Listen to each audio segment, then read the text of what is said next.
As we get closer and closer to college football season, a lot of us are starting to form our opinions on what these teams are going to be in the 2023 season. And whenever there's opinions involved, there's usually a groupthink that goes on. Like a lot of us sort of fall on the idea of, okay, Georgia's probably going to be really good. LSU's probably going to be really good.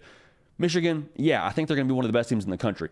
But there's also a group of teams that I would define as the most polarizing teams in the country. Meaning you have one group that thinks an extreme opinion about one team, and within that same team, you have an extreme opinion the opposite direction. So that kind of got me thinking, what are the most polarizing teams in college football heading into 2023? Well, I'm so glad you asked. I got 4 of them here for you, and the first of them is Texas A&M. And Texas A&M is a team that you either think it's fixed or you just think this thing is just a ticking time bomb with Bobby Petrino going to be the new OC. The two extreme opinions are the players are just not executing when it comes to last year's failures, missing a bowl game. Players aren't executing. Tons of talent. We all know that. Tons of talent, but the players themselves are not getting it done. It's on the players. That's one thought. Now, the larger thought, the louder thought, I should say, is that Jimbo Fisher's scheme is trash. It is hot dog water. It is no good. That's what a lot of people think. Now, those same people, if you were to ask them, well, what about his scheme do you think is so archaic and outdated and you think is so bad about it? They'd probably look at you for a little bit, probably grumble, and they'd probably move on to another conversation because they couldn't tell you from an X's and O's standpoint what is wrong with it. Well, I'm here to tell you the answer, I believe, with Texas A&M, as most extreme opinions go, it's probably somewhere dialed back a little bit from those extreme opinions. It's probably somewhere in the middle of those two. Like, there were definitely plays to be made last year. 100% true. At the exact same time, I don't think Texas A&M did enough to get their ball to playmakers frequently. That's all I'll say about that. But I think when you look at this roster, it's definitely there to do some really encouraging things if you're an A&M fan. Like, there's a roster there that could win you 10 games. There's also a roster there with a lack of execution that could just as easily eke out 6 wins. It's going to come down to execution. It's going to come down to what Bobby Petrino ends up doing for them. But you have nobody that has a weak opinion on Texas A&M. There's already hot seat talk about Jimbo Fisher, which I think is just wild with the $70 million buyout. That would surprise me immensely. But even so, Texas A&M, one of the most polarizing teams in college football headed into 2023. No weak opinions on the Aggies of College Station. Really quickly, make sure you're subscribed. We're also on podcasts. So if you're watching this thing clipped a little bit later on, if you're not tuned in right now, you can find the full hour-long episode of this show on podcast. Apple and on Spotify. Type in the hard count with JD Piquel, and you will find us there. So thank you for that. All right, now Oklahoma is also one of the most polarizing teams in college football. And however you feel about Oklahoma, your stance is built on your perception of Brent Venables as a head coach. I don't think anyone can say Brent Venables is not a good defensive coordinator. He's got too much jewelry to say otherwise from what he did at Clemson. But you saw last year, and some people are saying, okay, 6 and 7 just showed us exactly who Brent Venables is going to be as a head coach. Hey, good coordinator, not cut out to be a head coach. Doesn't have the chops. That's what some people are going to say based on last year.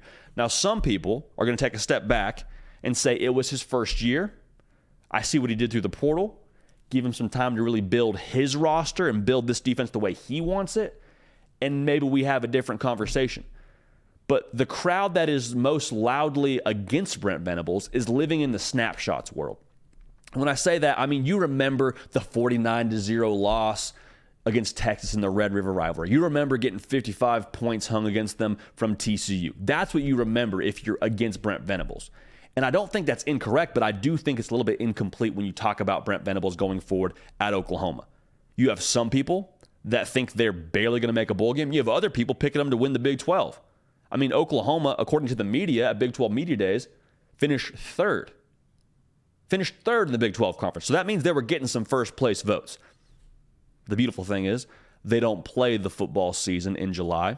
They play it in the fall, which is why we love it. And we're going to get to see. But Oklahoma, again, another team that there are no weak opinions on, and a lot of them around Brent Venables and his acumen as a head coach. For me, though, I think Dylan Gabriel and the experience of that offense, if they can have some pieces on the outside separate, could be some good things. So we'll keep an eye on that, but that's Oklahoma for you.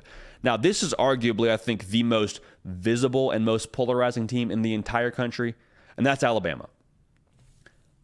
Everything about Alabama and what makes them polarizing is the question marks and how you think Nick Saban is going to answer them. Got a new quarterback. And it's not just like you're throwing in the next quarterback that you saw from, some really solid things in the spring and, you feel good about who he's going to be. It's a battle, and you had the spring game and nobody separated, and they went out and got a backup quarterback from Notre Dame. So some people are saying, what in the world is going on in that quarterback room? How in the heck is Nick Saban going to get Bama back to their standard without a quarterback? You also see that they're 125th in the country when it comes to returning production. There's only 133 teams, y'all. All right, so basically they have next to nobody coming back that contributed last year. Same question. Okay, well, how are they going to do it? How is Nick Saban going to answer this? And Paul Feinbaum said this when we jumped on his show, and I thought it's probably the most concise way to say this point for Nick Saban and why he is getting doubt heading into 2023. If you couldn't get it done with Bryce Young at quarterback and with Will Anderson off the edge, number 1 overall pick in the draft, and another first-round draft pick on defense, how in the heck are you going to do it with a question mark at quarterback, 2 new coordinators? Like, how is this going to work?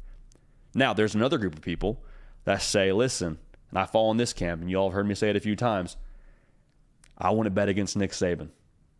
I want to do it. I've seen this too many times where everyone says Saban's done, Bama's done, dynasty's over, good run for them, and then would you know it, he pops back up, wins a national title. For Saban and for Alabama, there is a little bit of Bama fatigue around them, which is why people, I think, are a little bit trigger happy when it comes to calling Bama being down for the count. Now, I'm not saying that I have complete confidence in Bama going forward and they're going to be a national title contender and all that. I'm just saying I think all the question marks around Bama are fair and they're unavoidable, but you also have to do some deeper research and see how well they've recruited, how their approach is going to be this coming season. It's not going to be a quarterback-driven offense. So you can tell which side of the fence I fall when it comes to Bama and how polarizing they are. But regardless, the beautiful thing about it, we get to see. Some people are saying Bama's going to win 9 games and lose 3, and we'll just write off Nick Saban for good then. And some people, Kirk Herbstreit being one of them, came on this very show and said if he had to pick at this point in time, which I believe this was June, or maybe it was May, in the spring, he's like, I might take Bama right now if I had to pick a national title winner. So that's Bama for you. When it comes to Nick Saban, a lot of people want to say that he's done. This is not the first time. The beautiful thing is we get to see. Now, the last team we got to talk about here, the Iowa Hawkeyes. And for Iowa, you either think the machine is just broken, done, pack it up, or you think that the new parts that have been added to this machine are going to get it rolling again. If I told you at the beginning of last season, so let's rewind the tape, we're a couple weeks away from college football and the 22 season starting, it's going to be amazing. I told you, hey, we're going to finish the year and Iowa will be allowing 14 points a game. Top 3 in the country. What would you guess their record's going to be? I think a lot of people would say, well, they at least made it to Indy. They at least had a shot to win the Big Ten title. Did they do it? I don't know, but they probably had a pretty good shot and probably made a pretty nice bowl game. Well, the thing that I wouldn't be telling you at that point in time is that they only scored 18 points a game offensively. 18 points a game, and they still have the same OC with Brian Ferentz. So the question is, how much does Cade McNamara and Eric All and the rest of that portal class impact what they do offensively? Because the defense, I would expect to still be really good. Yeah, you lost some pieces to the NFL draft. I think Iowa has been the same team for a long time defensively. I don't expect that to change. They're going to be really good defensively. Does the revamping of that offense from a personnel standpoint change the game? I don't know. That's why they play the games.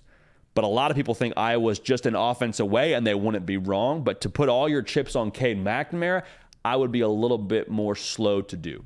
Because I like Cade McNamara. I think he's a good player. Is he dynamic? Is he a game changer for you?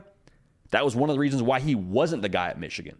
They liked what J.J. McCarthy brought from an arm talent standpoint. They liked what he did with his legs. Cade McNamara, really good game manager. Is he going to just totally revitalize the Iowa offense with the same scheme? I need some convincing. but we're going to get to see it in the fall. So I'll get to be convinced when that point in time comes, or we'll get to be proven right. But regardless, these are the most polarizing teams in college football. You got A&M. You either think it's fixed, or you think Bobby Petrino and Jimbo Fisher are just going to go up in flames with that team and they'll barely make a bowl game. Or maybe if you're on the really negative side of things, they'll win 5 games again. I probably wouldn't go that far, but you hear what I'm saying. The roster's there to do some good things. Oklahoma, it's all about what you think about Brent Venables. Are you buying stock? You think he's going to get better as a head coach? Or are you sticking in the camp that, hey, 6-7 last year, that's what he is? I think more data is going to benefit all of us, but you're entitled to your opinion, as am I. Now, when it comes to Bama, a lot of question marks in Tuscaloosa. A lot of question marks and a lot of people saying things about Nick Saban. We're going to get to see. We're going to get to see how he answers those. And then for Iowa, defense is great. Defense has been great for a while here, but the offense, is Cade McNamara the answer? We get to find out. That's the beautiful part about this game. Hey y'all, thanks so much for watching. Subscribe to the channel here to make sure you don't miss an episode of The Hard Count. Also be sure to check out other videos on the On3 YouTube channel.